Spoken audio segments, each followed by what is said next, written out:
So, the Chargers have done it. We've done it. 3 straight wins to open the regular season, something this team hasn't achieved since 2002. And what makes it even sweeter?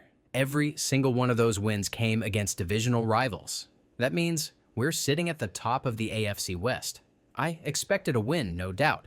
I even shared the game plan with you all last week, but I'll be honest.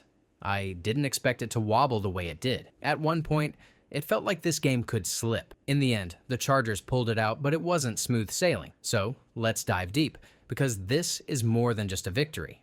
It also revealed a lot about where we're strong and where we still need work. What's up, Chargers fans? Welcome to the NFL Playbook Chargers. If you're new here, don't forget to hit that subscribe button. This channel is all about breaking down everything you need to know about the Bolt. Let's start with how the game opened. The first quarter had a good rhythm for the Chargers. Justin Herbert was spreading the ball around. Omarion Hampton was getting touches early, and the offense felt balanced. The Broncos' defense was playing physical, but you could tell the Chargers had a plan to get quick completions and not let Denver's pass rush tee off too much. That balance paid off with Hampton's first career touchdown for a rookie to come in after Najee Harris went down and deliver like that. That's impressive. He wasn't just a fill-in. He looked like he belonged. By halftime, the Chargers were up 10-7. On paper, that looks fine. But the reality was already concerning. Courtland Sutton had already hit us with a 52-yard bomb near the end of the half. That play completely flipped momentum. Until then, the defense had been limiting the Broncos' run game, holding them to just 11 rushing yards in the first half. But one lapse in coverage, one breakdown in communication, and Sutton made us pay. That's the thing with the Chargers this season. When the secondary is locked in, they look elite. But when they let their guard down, it's not just 10 or 12 yards. It's backbreaking, explosive plays that change drives and change momentum. The second half is where the wobble became real. Coming out of the locker room, the Broncos went to J.K. Dobbins and leaned on him hard. 3 straight chunk plays to open the third quarter, and suddenly, Denver was in front. The Chargers' defense looked gassed, like they weren't ready for the tempo shift. And here's where the offensive line issues really reared their head. Herbert was under siege. By the end of the night, he was sacked 5 times and pressured on more than half of his dropbacks. That is not sustainable football. No quarterback can operate cleanly under that much heat, and yet Herbert still put together 300 yards through the air. That tells you about his composure, but it also screams that the line is a problem. The Broncos poured in 17 unanswered points. Let that sink in. 17. The Chargers went from being in control to being on the brink of collapse. And honestly, that's where I thought we might see this team fold. Their body language shifted. The crowd was turning.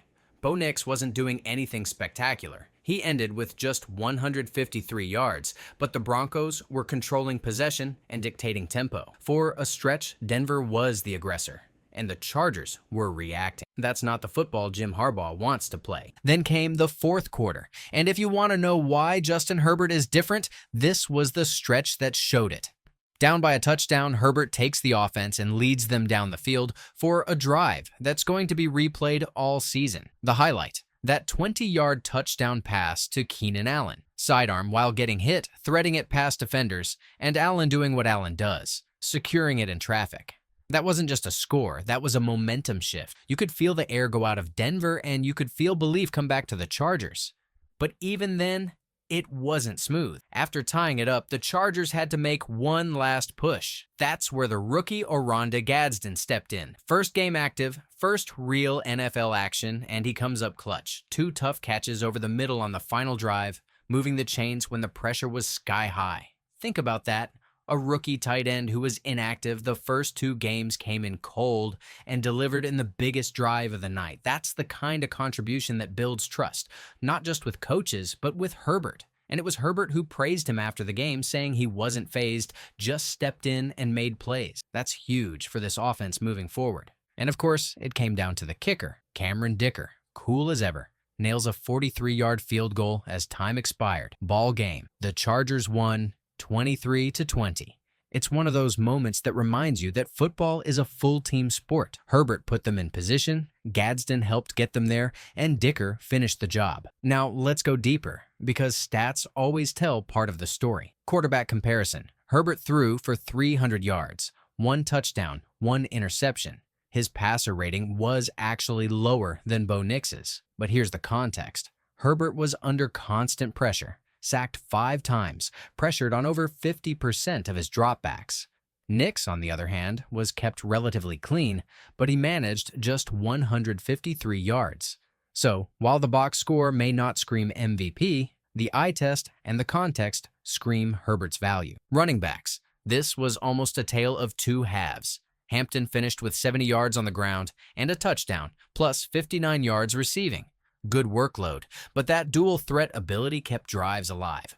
Dobbins for Denver had 83 yards rushing and a touchdown, and when Denver was hot in the third quarter, he was the spark. But down the stretch, Hampton's versatility mattered more. Losing Najee Harris to what looks like a season-ending Achilles injury hurts, but the silver lining is that Hampton looked ready to step into that role. He wasn't just serviceable, he was dynamic. Receivers. Keenan Allen continues to be the heartbeat. 7 catches, 65 yards, 1 touchdown. Nothing gaudy, but when Herbert needed a security blanket, Allen was there. On the other side, Courtland Sutton torched the secondary for 118 yards and a touchdown. That's the trade-off. Allen was reliable, but Sutton was explosive, and that's where the Chargers' secondary has to clean things up. Defensively, one name stands above all, Derwin James. 12 tackles, 4 for loss, a sack, and constant disruption. He looked like a man possessed. And here's the thing. When your safety is leading your team in tackles, it tells you 2 things. 1, he's a game changer, which is great.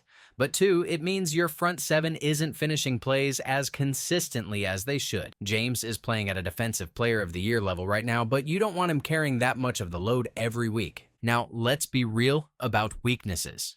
The offensive line is a liability. They gave up 5 sacks, and with injuries stacking up, Rashawn Slater gone for the year, Mekhi Becton in concussion protocol, Trey Pipkins banged up. The depth is dangerously thin. This was a failure of the offseason, plain and simple. They had chances to bolster the line, but didn't make enough moves, and it's already catching up. If Herbert wasn't as mobile and as composed as he is, this game could have been a loss. The secondary also deserves critique. After locking down the Raiders last week, they gave up too many chunks of plays to Denver. Sutton's deep shot, Dobbins' chunk runs, even near misses on deep balls that Bo Nix just didn't connect on. Against better quarterbacks, those misses become touchdowns. That can't continue if this team wants to contend late into the season. What this game really does is reshape the Chargers' identity. For years, this team was talented but brittle. They'd build a lead, then collapse. They'd play close, then find a way to lose. This time, they flipped the script. They blew the lead, looked shaky, but when it came to the fourth quarter, they delivered. That's culture change, and that's Harbaugh's imprint. It also reframes Herbert. We've talked about him as an elite, as a top 5 quarterback, but this season he's building a resume of clutch moments. Against the Chiefs, it was precision. Against the Raiders, it was efficient. Against Denver, it was toughness under fire. Every week, he's adding a new chapter to an MVP case, not just with stats, but with defining drives. If you zoom out further and look around the AFC, the Chiefs have already stumbled. The Raiders are retooling. The Broncos look like they're still searching. Outside the division, the Bills are up and down. The Ravens are physical but inconsistent. The Bengals are still figuring things out. There's an opening in this conference, and a 3-0 Chargers team suddenly isn't a dark horse. They're in the conversation. And that matters in September, because playoff seeding is built now, not in December. And let's not forget the special teams. Cameron Dicker has now hit 20 of his last 21 kicks going back to last season. That reliability changes how you call games. Harbaugh knows if he can get Herbert to the 35, he has points. For a franchise that's had its share of kicking nightmares, that's a quiet but massive shift. So yes, it's a win. Yes, it's 3-0. But more than that, it's the blueprint for how this season will be decided. Herbert making magic in chaos. Rookies stepping into the spotlight.